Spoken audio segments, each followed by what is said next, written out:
আজকের রেসিপিটি হলো ভুনা খিচুড়ি, তার সাথে হাঁসের ডিমের ভুনা রেসিপি। দেখুন, এটা কিন্তু বৃষ্টির দিনে খুবই ভালো লাগে খেতে, তার জন্য আজকে রেসিপিটি আমি বানিয়ে দেখাবো। আর চলুন আপনাদের সাথে শেয়ার করা যাক।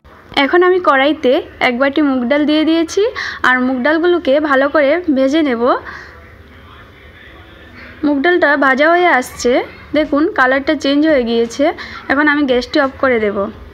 আর এখানে আরেকটি কড়াই বসিয়েছি, সেখানে দিয়ে দেব সাদা তেল, তার সাথে দিয়ে দেব ঘি। গরম হয়ে আসলে এখানে গোটা গরম মশলা দিয়ে দিয়েছি, সাথে দিয়েছি দুটো তেজপাতা। এখন আমি দিয়ে দেব কাজু আর কিশমিশ, দিয়ে ভেজে নেব।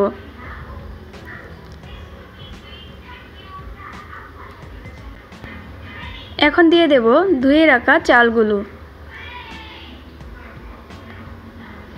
চালটা দিয়ে ভালো করে তেলের সাথে ভেজে নিতে হবে।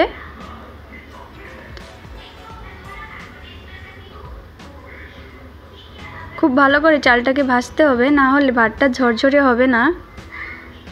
আর এখন দিয়ে দেব ভেজে রাখা ডালগুলো। এখন চালের সাথে আবারও কিছুক্ষণ নাড়িয়ে নিব।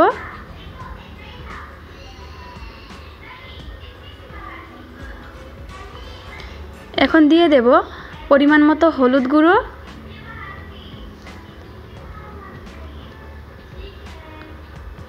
আর দিয়ে দেব জিরে গুঁড়ো, দিয়ে একসাথে আবারও ভালো করে ভেজে নেব। দেখুন, চাল আর ডালকে ভালো করে ভাজলে খিচুড়িটা ঝরঝরা হবে আর খেতেও দারুণ টেস্ট লাগবে। দেখতেই পাচ্ছেন চালগুলো খুব সুন্দর হয়ে ভাজা হয়ে আসছে। আর এখন আমি দিয়ে দেব আদা বাটা। আদা বাটাটা দিয়ে ভালো করে নাড়িয়ে চাড়িয়ে নিয়ে দিয়ে দেব পরিমাণ মতো জল। জলটা বেশি দিতে হবে না, আন্দাজ করে করে দিতে হবে। আমি প্রথমে প্রায় 1 গ্লাসের মতো জল দিয়েছি, কারণ জলটা বেশি পরিমাণে দেওয়া যাবে না, কারণ বেশি পরিমাণে দিলে ভাতটা ঝরঝরা হবে না। তার জন্য বুঝে বুঝে জলটা দিতে হবে, ব্যবহার করতে হবে। আর এখন আমি ফুটে আসলে দিয়ে দেব নুন স্বাদ মতো, আবারও নাড়িয়ে দেব।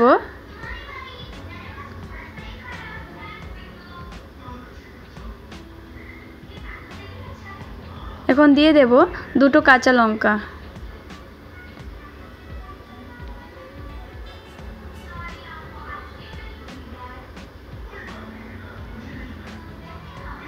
এখন ফুটে আসছে, এখন ঢেকে দেব।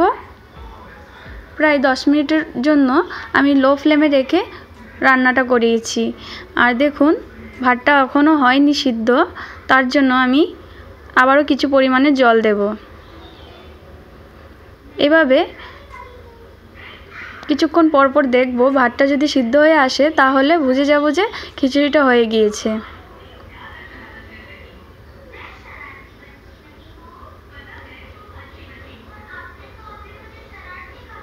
এখন হয়ে গিয়েছে, এখন আর জল দিতে হবে না। নুনটা ঠিক আছে, আর নুন দিতে হবে না, সব পরিমাণ মতোই সব কিছুই ঠিক আছে। এখন আমি লো ফ্লেমে রেখে ঢেকে রাখবো কিছুক্ষণ।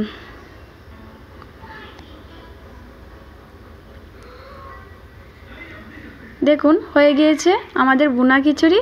আর এখন বানাবো হাঁসের ডিমের ভুনা রেসিপি। আলু, হাঁসের ডিম দুটো নিয়েছি, পেঁয়াজ কুচানো, পেঁয়াজ বাটা, আদা রসুন সব নিয়ে নিয়েছি। আর এখানে কড়াইতে সরষের তেল গরম বসিয়ে দিয়েছি, নুন আর হলুদ দিয়ে ডিমগুলোকে ভেজে নেব।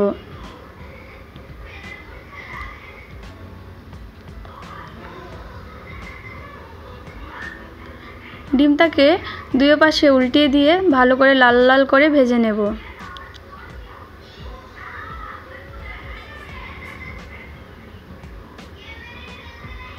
এখন আমি ডিমগুলো উঠিয়ে নেব।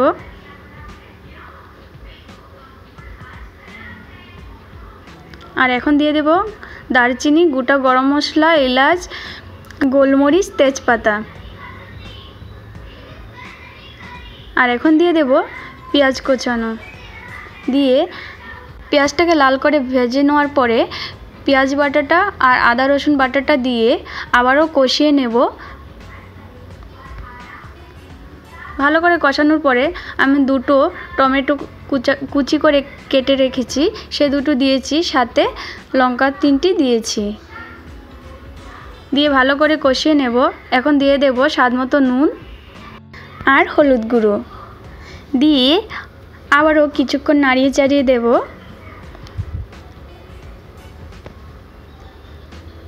টমেটোটাকে ভালো করে ভাজতে হবে, না হলে কাঁচা থাকবে। আর এখন দিয়ে দেব জিরা গুঁড়ো আর ধনিয়ার গুঁড়ো, দিয়ে আবারও কষিয়ে নেব। আর কাশ্মীরি রেড চিলি পাউডার দেব, আর সামান্য পরিমাণে লঙ্কা গুঁড়ো দিয়েছিলাম, একসাথে দিয়ে ভালো করে কষিয়ে নিয়েছি। এখন কিছুক্ষণ পর দেখুন তেল ছেড়ে দিয়েছে। এখন দিয়ে দেব সিদ্ধ করে রাখা 2 টুকরো আলু, সামান্য পরিমাণে জল দিয়ে আলুটাকে মশলাগুলোর সাথে কষিয়ে নেব।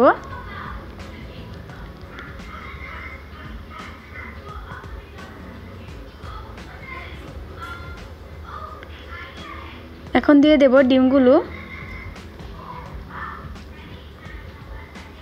আর এখন সামান্য পরিমাণে জল দিয়ে ডিমের সাথে মশলাটা যাতে ঢুকে যায় তার জন্য দিয়েছি।